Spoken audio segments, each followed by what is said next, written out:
शहबाज भाई मैं आज लाहौर जा रहे हैं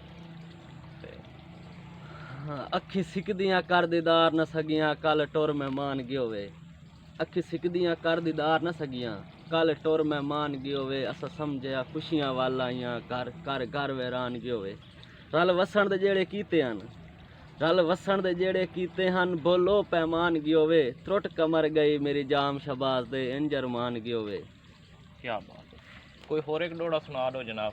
ते मैं टुर वंजना है शाला जिंद जीवी संगतां दे शहर च रह तूं। मैं टुर वंजना है शाला जिंद जीवी संगतां दे शहर च रह तूं।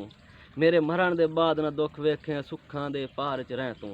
ते रहन हर वेले खुशियां दर तेरे, रहन हर वेले खुशियां दर तेरे। शाला बाग बहार च रह तूं। मारा हुसड़ के सड़ दे दाम शहबाज अरवाह दे यार च रह तूं। क्या बात, सलाम है जी ਤੁਹਾਨੂੰ। बहुत शुक्रिया जनाब। शुक्रिया जनाब। इंशाल्लाह जी जिंदगी रही ते मुलाकात होती इंशाल्लाह जरूर जरूर। ਤੇ ਤੁਹਾਡੇ ਕੋਲੋਂ ਕੋਈ ਨਵੀਂ ਡੋੜੇ ਵੀ ਸੁਣ ਸੂੰ ਤੇ इंशाल्लाह। ਸ਼ਾਇਰੀ ਵੀ ਗਮ ਵੀਨ ਤੇ इंशाल्लाह। ਦੋਸਤਾਂ ਦੀ ਨਜ਼ਰ ਕਰ ਸੂੰ ਤੇ ਚੈਨਲ ਨੂੰ ਸਬਸਕ੍ਰਾਈਬ ਕਰੋ ਤੇ ਵੀਡੀਓ ਨੂੰ ਲਾਈਕ ਕਰੋ ਤੇ इंशाल्लाह। ਸਾਨੂੰ ਸਪੋਰਟ ਕਰੋ। ਖੁਦਾ ਹਾਫਿਜ਼।